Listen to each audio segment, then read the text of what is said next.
Hello and welcome to the Google News Initiative North America Innovation Challenge Town Hall. My name is Ben Shaw. I'm the Innovation Challenges Manager or the Operations Manager for the Innovation Challenges. And I'm joined today by LaToya Drake, the Global Head of Outreach for the Google News Initiative.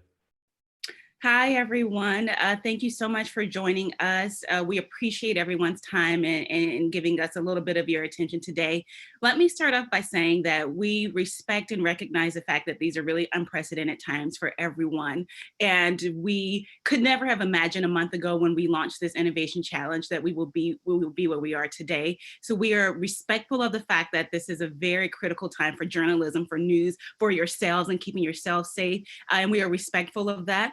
But we did want to take a few minutes to just give some context around this innovation challenge, fully knowing that heads might not be there now, but when you are ready to perhaps start pulling those applications together, when you have some time and some energy to do that, we want to make sure that you are as prepared as possible. But it goes without saying, we are fully aware of the conditions around the world and the challenges that everyone is under, both professionally and personally, and are fully supportive and hoping that everyone stays safe and takes care of yourself.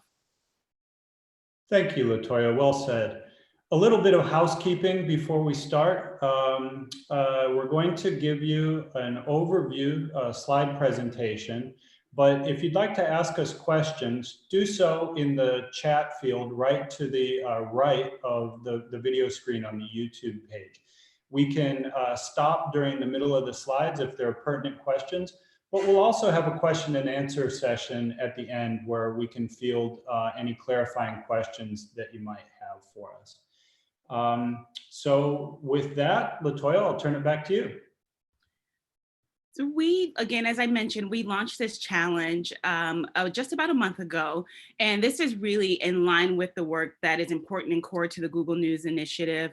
You see this quote, many of you have probably seen it before. If you've been in our orbit before, you know that we deeply care about journalism, and this is not isolated. And we very much know that the future of Google is tied to the ability for people to get good quality information.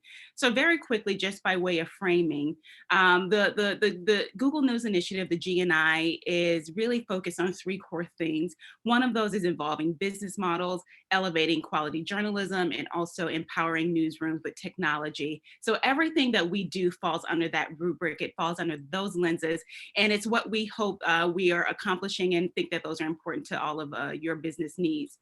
With that being said, when we launch the innovation challenges, they are meant to really speak to the heart of what we see as important, what's core to the GNI.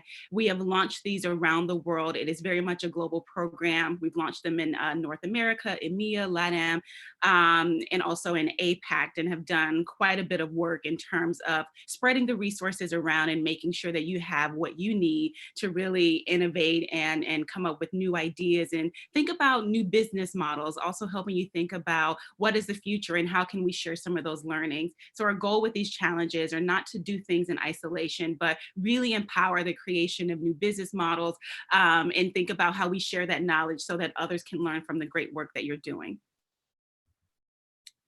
You'll also see here, just to give you some context on just how global this is, to focus squarely on North America. In round one, we funded about 34 projects, gave out just south of $6 million in funding. You'll see these larger numbers to give you some global context on how big this program is and how much of a priority it is for the GNI. There have been over 1,500 applications from 77 countries. We funded about 108 recipients, and that totals to about 15 million in funding that we hope to continue to grow, and really hope that those of you who are joining today can tap into some of those funds for round two of this innovation challenge.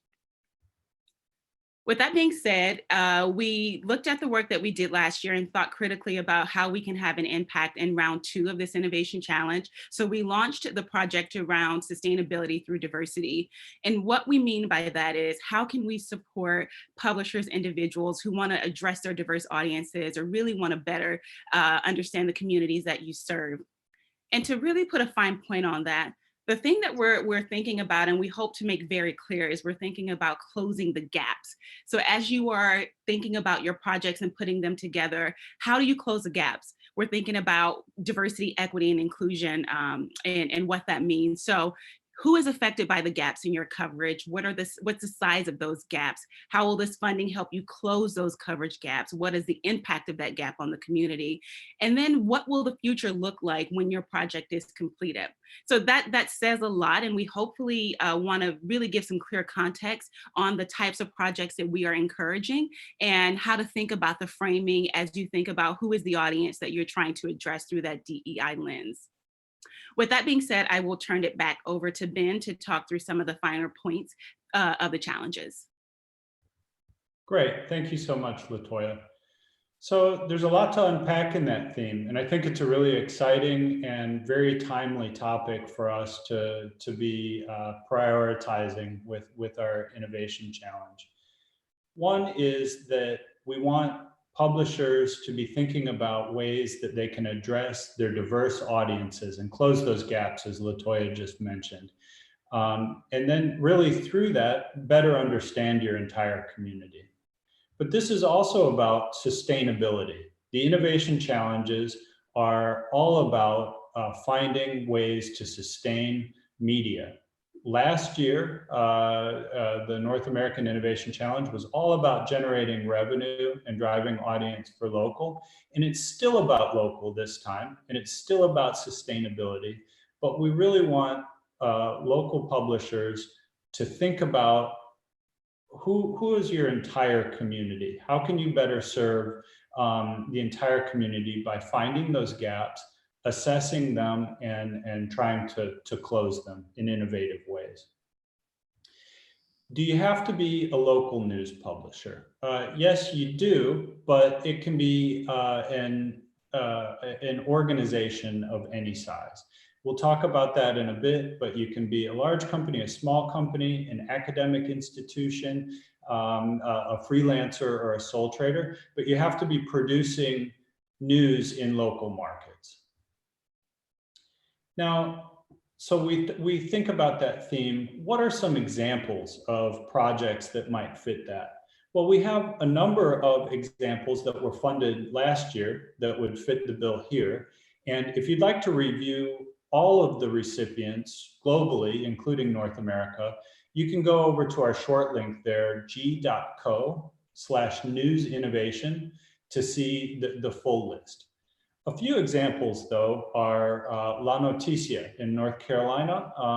They're enabling a new revenue stream by building an audience portal where the Latinx community can announce weddings, quinceañeras, birthdays, and all that. So they launched an audience portal.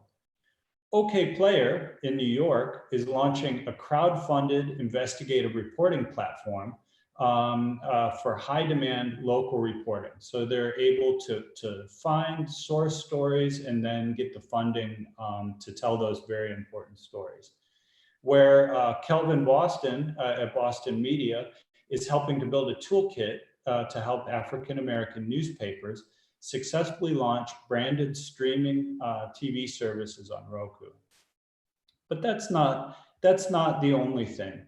What about launching new news products? Can you do that? Yes, you can absolutely launch a new news product that's targeted to a group in your community.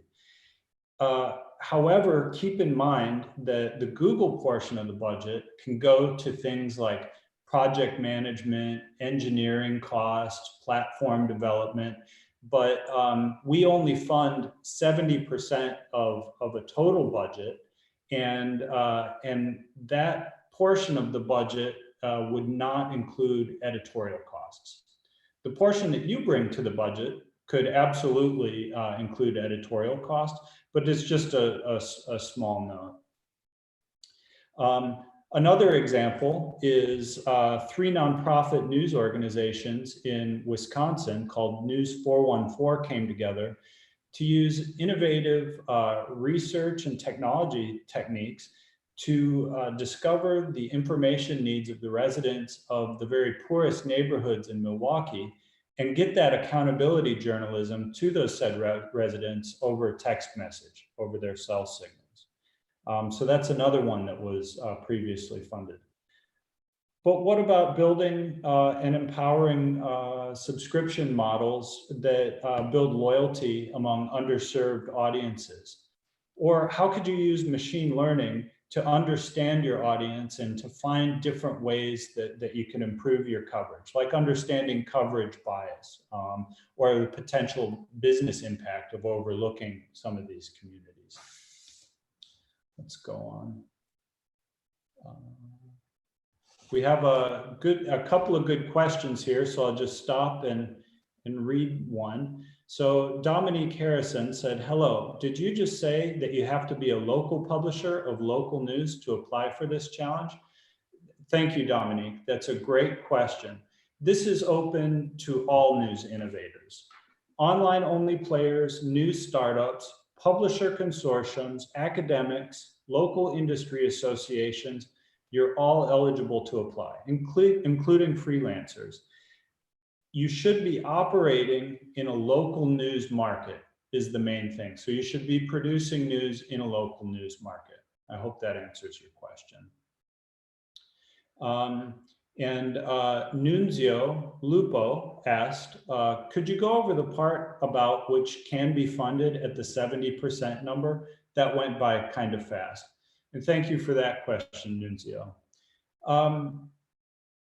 We will fund up to $300,000 for 70% of a total budget. So you would bring us a great project idea and say, it's going to cost us this much to produce. We need project management, we need engineering, we need some third-party design services, and we also have some editorial costs.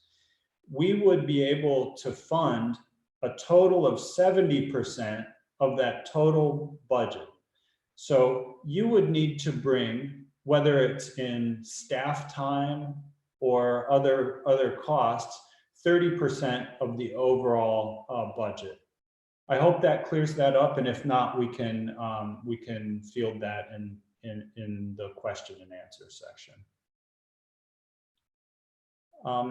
So what are we looking for? Those are some examples of previously funded things, and you know the theme. We really are looking for projects around online news. Your main component has to be digital, and it can either be for your own organization's benefit, or it can be a big collaboration. So what are some of the selection criteria? Well, one is the DEI impact. Go back to what LaToya was saying at the beginning, and it's all about the gaps. Demonstrate to us the gaps in your coverage through data and through narrative. Tell us how you're going to close them, and tell us how it's going to change things in your local market, or in the nation, or in all of North America. But tell us about the DEI impact. Secondly, is impact on the news ecosystem. What is this going to be a total game changer for everyone? Are you open sourcing a new technology? Are you bringing a consortium of publishers that all want to do a single sign-on together to ease subscription enrollments? What's the overall impact that you're going to have on the news ecosystem? Third is innovation and use of technology. It's the innovation challenge. You don't have to completely invent a new technology. We say that if you can find a way to combine two pearls and make a diamond, that's great. We're looking for innovative uses of technology, and it can totally be existing technology, but it can also be building your own technology. Feasibility is very important for us, and we would ask you to not be shy about tooting your own horn here. Really tell us why you're the right fit for this idea. It might be a great idea, but we might have concerns about the team. So we need to know about your background, all of the amazing experiences that set your team up for this, as well as very clearly thought out milestones. A real plan together with monetization that says, we know what we're doing and this is how we're going to get there. Is it feasible? And then fifth, and this is really important to the work we're doing at Google News Initiative, is inspiration. What are you going to do to excite everyone about this amazing local, sustainable project that addresses underserved audiences in your communities? Are you going to open source everything? Are you going to write a playbook? Are you going to host events for people to come to? Will you hold webinars? So those are the five criteria that we're looking at. In the chat, I see Lazo the Nano. He says, are these selection criteria in order of importance, please? No, these are not in any specific order, but they all come together in basically a weighted average as we interview people. Let's see, one other question. Subramaniam, Vincent, Ben, can academic institutions not publishing local news, but building tech and methods-based DEI toolset for local newsrooms apply? That's a great question, and yes, absolutely.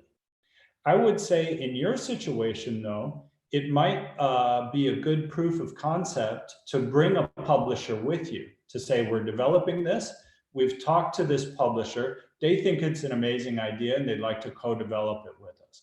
But yeah, academic institutions that are building tech and methods-based DEI tool sets, we're very, very eager to have your ideas. Bill Davis, just looking through here real quick, would it be possible for a coalition of publishers to submit a proposal?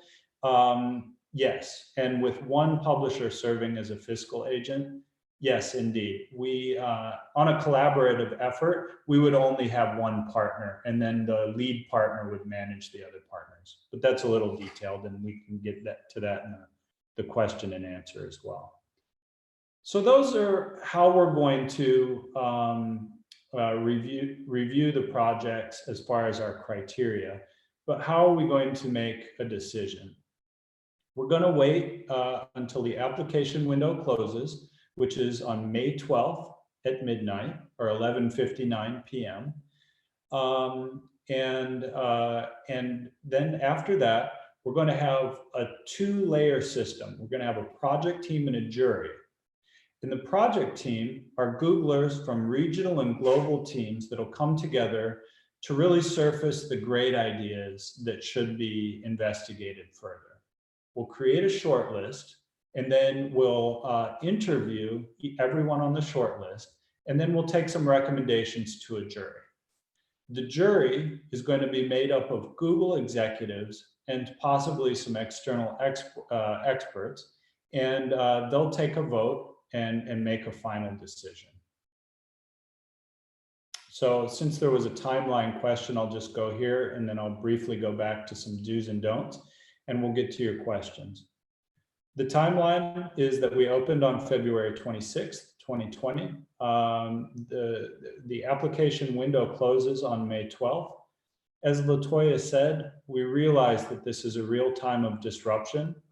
So we're reviewing all options that we have, but at current, May 12th is the application window close.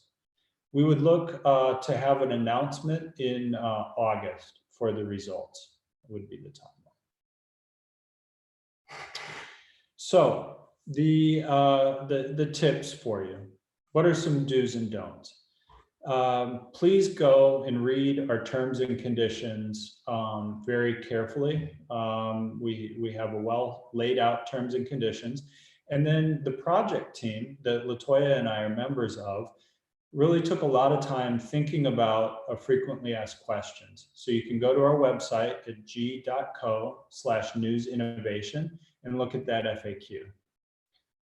A don't is don't ask for a pure content creation or something that should just be one investigation or one editorial piece. That's not what this is about. This is about innovating and driving sustainability.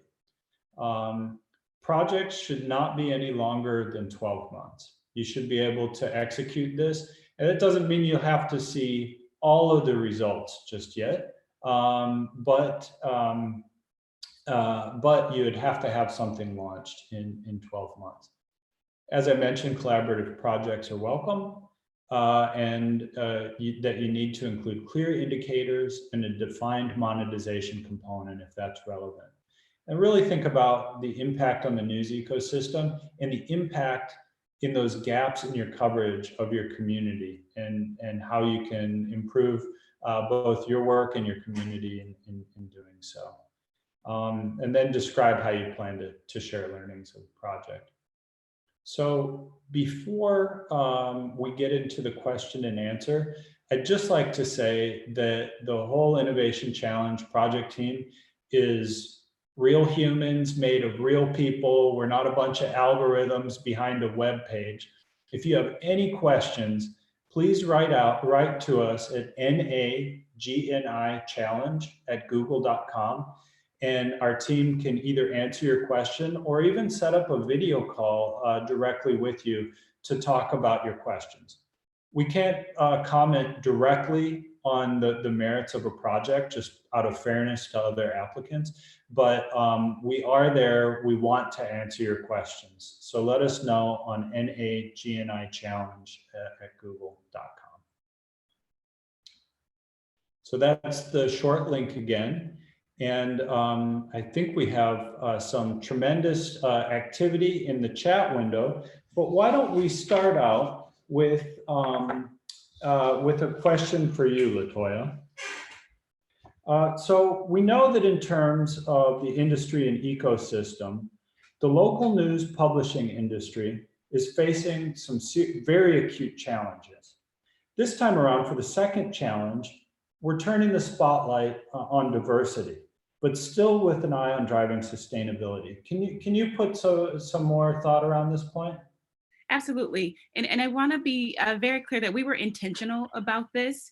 We were intentional about this particular challenge and taking it a step further. And as we've discussed, round one was all about local and sustainability. And we're taking that to the next level and say, well, how do we put a DEI lens around this and talk about specific communities that may not have had opportunity to have some of the funding to launch your projects, to launch your ideas. And when we think about this internally, our mission is really to improve media representation among underrepresented communities. And that comes to life through these types of programs that translates into us actually putting some energy, some boots on the ground and launching exactly these types of programs that close those equity gaps. And again, to just put a really fine point on it, this was us being very intentional about these communities, about this particular audience, and showing that it's not just words, that there is some actual support, and we do want to see representation improve, and we're looking at how do we do it, and this is one example of it. Terrific. Let's see. So one question from the chat that I can field, this one is, can one organization file multiple applications? And the answer is technically yes, but we would want you to demonstrate that you're really able to prioritize and focus the best path for your organization. So we would be fairly unlikely to select more than one application from an organization. Now, if you're a large corporate group with lots of local publications, we could accept up to 3 applications for the group, so 1 per title. But again, we really encourage you to think about what is your best, most impactful project and focus on that. Latoya, another question for you. Will any size of publication, newspapers, broadcasters, radio, be able to apply? For example, are we only interested from, say, the QC Metro in Charlotte or the Los Angeles Wave only? To be very clear, this is for any size publication, large or small. Any local media publisher is welcome, and we want to make sure that that point resonates loud and clear. So this is not limited to just a few players. This is not about how big or small you are. Anyone is welcome to apply. Terrific. Here's another one from the chat. We're in the earliest stages of forming an equity-focused nonprofit that would have a journalism and research arm. How far along do startups and new ventures need to be able to apply? That's a great question, because we are open to organizations of all size, even freelancers, but you have to be an organization. So by the time that you would be accepted, so if you're just starting a startup, it's fine to not have the legal framework in place by the time of application. But by the time we select you, you would need to be incorporated or have a partnership or a limited liability company set up. We couldn't just give an individual working on their own that isn't currently operating in a local news market a fund. So great question. And then one other question is, an early slide showed that less than 10% of applications were funded. Is it realistic to expect that this percentage will improve or to stay the same? We are really focused on the quality of ideas, not the numbers. And we really look at what are the best, most impactful projects that that we're able to get behind.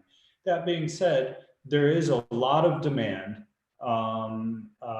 for what we're doing right now, and we only have a certain amount of ability. So it could be 10%, it could be 15%, it could be 20%, but this is an incredibly competitive competition, or not competition, challenge. Latoya, I talked a little bit about some examples, both from previous recipients and some more hypotheticals, but what kind of projects would you hope that this challenge would bring to the fore? I love that question. And the great thing about this is that you can never predict what people will come up with, and the ideas come from anywhere. And that's not to skirt the question, but that's really meant to say there is no blueprint. There is no box that we've invented that we expect people to check, and you have to fit into that blueprint. But we're completely open to what the ideas might be. You know, you mentioned earlier, ideas big and small, and we're thinking about technology and how does technology come into play. You may have a great handle on AI and using machine learning to understand diversity and inclusion and the impact of more or less diverse coverage. You may be there, you may not be there, and no one will be discounted based on where you are. But yes, feasibility matters, but we're open to whatever the ideas are, and we haven't set out with the idea that we can predict the winners. So I'm really excited to see the creativity and the fresh ideas that are presented, that maybe have been things that we've thought about before, but I think more excitingly are things that have not been considered or thought of before. Excellent. Here's one from the chat for you. It says that we've used DEI communities as a shorthand, and I think we talked about it a little bit, but they're asking for a little bit more of definition of the use of that acronym further, and its bearing on our criterias. What about, say, communities of interest, say arts and culture? Would those apply? And then more broadly, could you maybe go over what we mean by diversity, equity, and inclusion a little bit? Yeah, let me put some clear context for how we think about it for this challenge, and then how we think about it as Google. So when we talk about DEI, obviously we're talking diversity, equity, and inclusion. So when we say diversity, we're referring to the differences that we have as individuals. That could mean gender identity, physical ability, race, and ethnicity. When we say inclusion, we're talking about being intentional to involve everyone across those lines of diversity. But this particular challenge gets very clear about equity and what we mean by that. And that's being focused on creating differentiated strategies to close those gaps among those communities, diverse communities, so that everyone is included equally. To that end, and I mentioned this earlier, but I want to say it again, we are encouraging projects that think about DEI through that lens of closing gaps. How are you closing coverage gaps, to be specific? Who's affected by those gaps? What is the size of that gap, and how will this funding help you? So I hope that's helpful, because it's very true that when we use the acronym DEI, it can mean anything to anyone, but hopefully that gives some context and some clarity on what we mean in terms of how we're defining this challenge. Excellent, thank you. And let's see, we have time for just a couple of more questions here. One from Nick is, I see 300,000 is the maximum amount. Is there a sweet spot or average size grant we should consider to manage our expectations and project size? And how does funding get allocated? Is it spread out? There is no sweet spot. The 300,000 is the maximum that we will support. Some projects are great ideas and they're pretty simple to do and don't take so much resource.